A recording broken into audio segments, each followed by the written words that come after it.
7 years ago, a doctor reused a needle on my hand, and that's why it's like this today. I have a condition called complex regional pain syndrome, also known as CRPS for short. And as it's come to the end of November when I'm posting this, and November is CRPS Awareness Month, I thought I would post a video answering all of your questions. Well, as many as I can answer, because this is how many there are. I asked on my Instagram stories, if you're not already following me, go follow me there because, yeah, why not? A lot of you asked, what is CRPS and how is it diagnosed? Well, CRPS, in the simplest way possible, I'm not really sure how to describe it, I'm not a doctor, but I had damage to the nerves inside my hand, and then that just set off a chain reaction, and it basically never healed properly, and it just kept sending messages back to like my nervous system, my brain, saying that it was in pain. Immense pain. Really, like the worst pain you could imagine. This is like the McGill pain scale, and you can see CRPS is right at the top. You don't necessarily have to have an injury though, like mine, to get something like CRPS. There have like been some cases where people just get it spontaneously, or you can get it after, say, having like your leg or your arm in a cast and in the same position for a long time. But mine is from nerve damage. How was it diagnosed, and did it take a long time to get diagnosed? In November 2017 was when the needle was reused in my hand. The doctor who was doing it, I was contagious at the time, well, presumed contagious at the time, so they were having to dress up in these suits as they came in the room. And he only brought one cannula with him, and I'm really hard to cannulate because I also have another condition called Ehlers-Danlos syndrome. And that's just a whole nother video. And he tried to cannulate here. He couldn't find a vein. He tried here, couldn't find a vein. Then he went to my hand, but he used the same needle each time. And my dad even spoke up at the time, because my dad's from a medical family, so he knows about like infection control and hygiene and things like that. He wasn't even using a wipe in between times. He spoke up and he said, wait, shouldn't you be using a new one by now? And the doctor told my dad to leave the room. Of course, I was really ill at the time, and I was just listening to the doctor. I thought he knew best. Like, looking back on it, I wish I spoke up.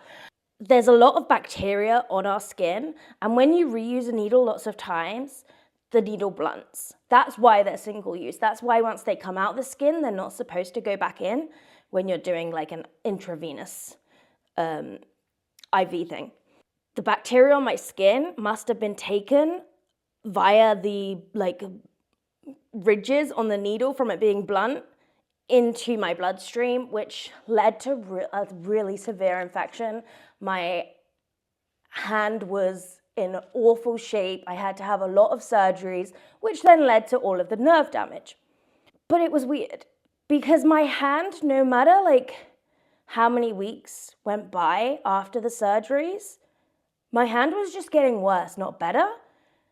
But the infection did come back a few times, but sometimes the infection wasn't there, but it looked like it should be there because it was so swollen.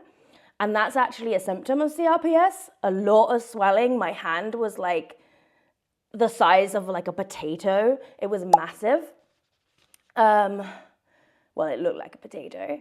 And that's when the doctor that I had, he was a plastic surgeon, and he had actually dealt with CRPS like before, or he knew about it. And he was like, this is starting to look like it's something else. So he contacted some experts. I think they were in Bath or something. And he sent over a load of pictures, a load of like explanations about what it looked like and what was going on. And that's when I was formally diagnosed with complex regional pain syndrome. Probably in February 2018, I was diagnosed with that. I spent pretty much the whole time in hospital. So those experts, to diagnose me, they use something called the Budapest criteria, which has like a load of things that they've got to just tick off to say that you have it, because there's no proper test to say that this is what you have. It's more of a diagnosis of like, do you tick all these boxes and you don't have these other things going on? my hands were different temperatures. This one was boiling hot, and then this one was just normal. It also felt like it was on fire all the time. I would get like petechiae, like burst blood vessels all over it because of the swelling. I would get random sores all over it as well, that would just come and go randomly. Another question was, did you get like excessive hair growth? Yeah, like this hand suddenly started growing loads more hair, like darker hair as well. But my nails with CRPS, they can either become like really brittle and not grow, or they can grow. And my nails grew. And still now, I don't have to cut the nails on this hand I don't have to cut the nails on this hand as often as I cut the nails on this hand. It's kind of slowed down a bit, but I used to, they would just grow all the time. And they were kind of disgusting. But I couldn't even touch my hand. I couldn't go outside. It was so, so painful. Like the slightest breeze, the slightest bit of wind caused immense pain. What is the purple liquid you pour on your hand, and how come you have to do it? So that is actually a wax bath. It's over there, and I'm about to go and do it now. I don't have to use it. It's my choice. In the early days, I did it a lot in OT and physio, but it took a long time to get used to.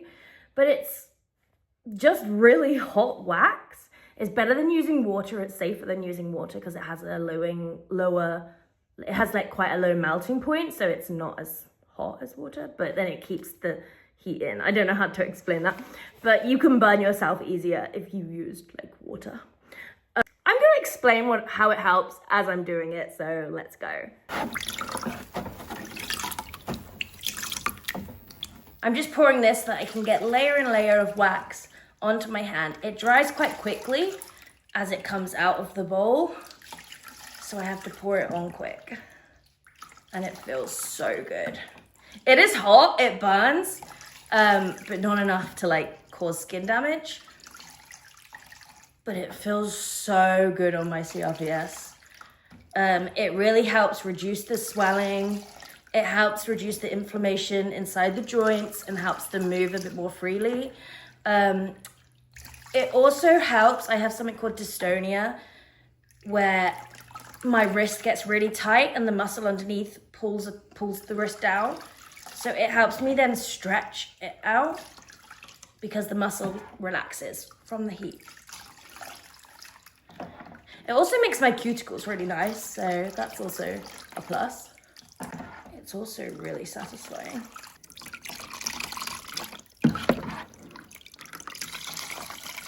Now put the lid on.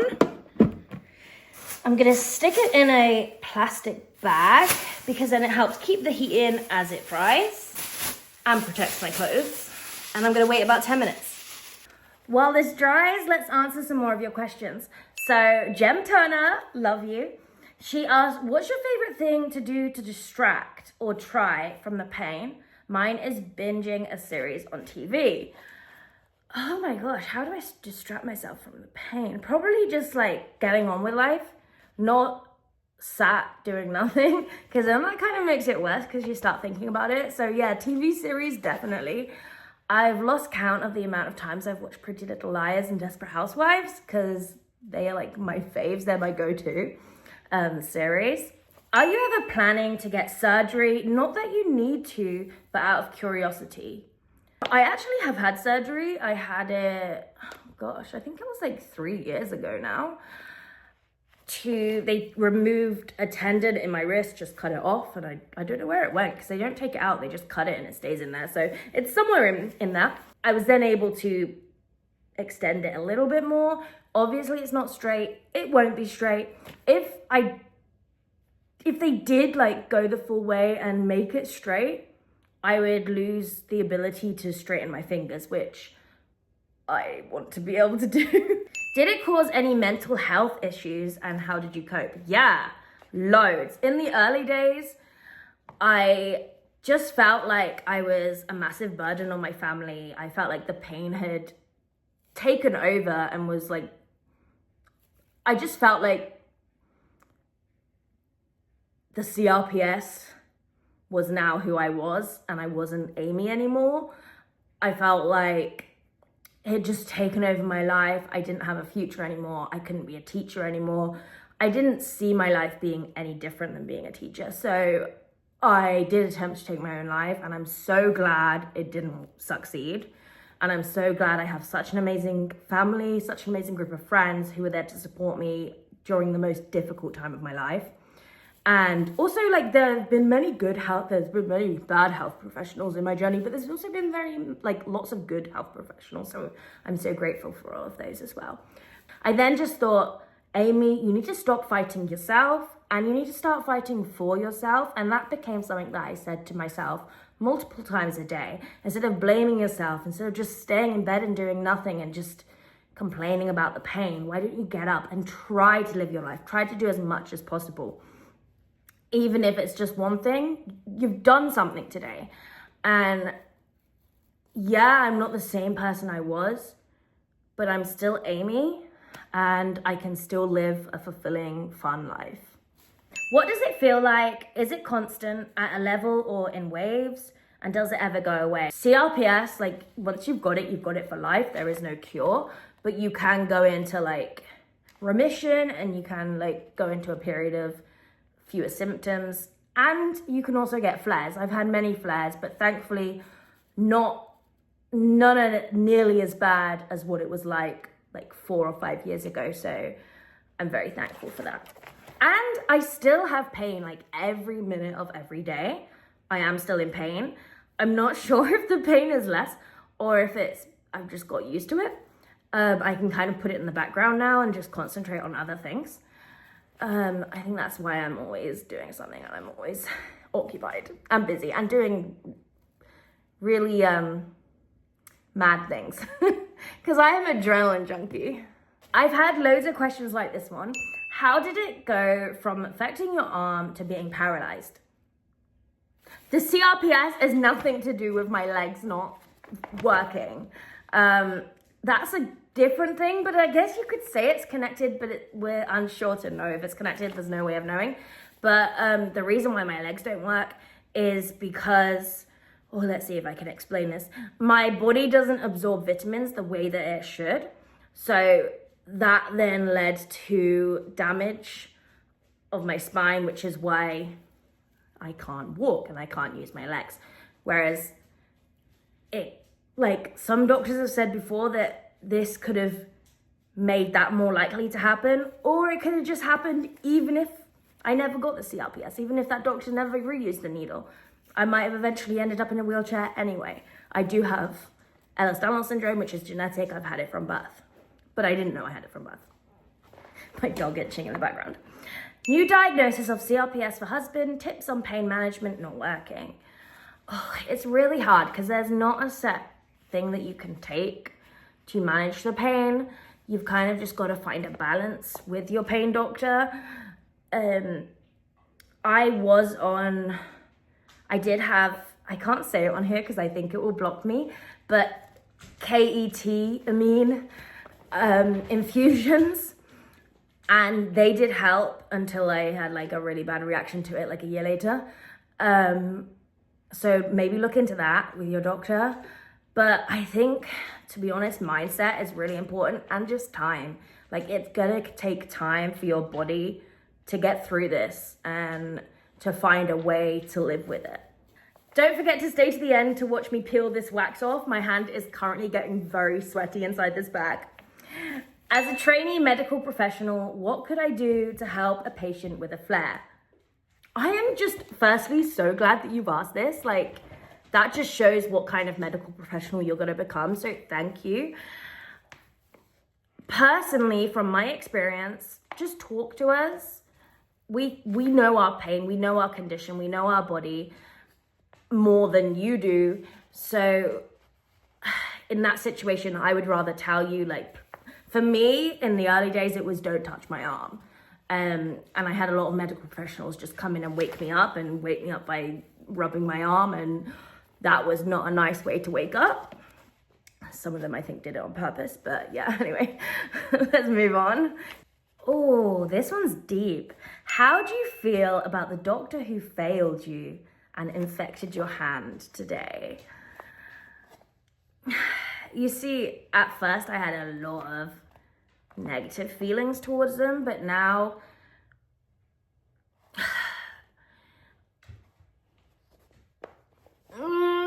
like, I forgive but don't forget. So I forgive them for what they did because I think it's more of a hospital thing. It was the hospital that got in trouble for all of that mostly. Yeah, I can't really go into more detail about that, but yeah. Anyway, let's move on. It's getting dark, so I've got to hurry up. How do you stay so upbeat and happy? It's always so nice to see, but what is the secret? The secret is you are currently watching me on social media and you only see a glimpse of my day. Social media is a big highlight reel for most people. Of course, I do share my bad days as well, but that's my choice. And just know that I still have very bad times. I still get upset sometimes. But my way of dealing with things is just putting a smile on my face, being a comedian, and getting on with it. So yeah, my phone is slowly turning sideways. Let's go take off this wax.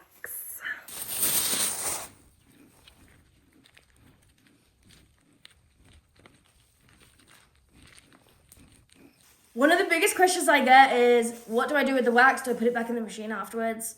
No, I do not. That is absolutely disgusting. It's full of skin cells and all kinds of stuff that's on my skin. So it has to go in the bin. Next, I just stretch my hand. It always clicks. And sometimes I massage it as well. But yeah. I hope this answered some of your questions about CRPS. I can't even remember what I've done in this video, which is another symptom of CRPS, brain fog.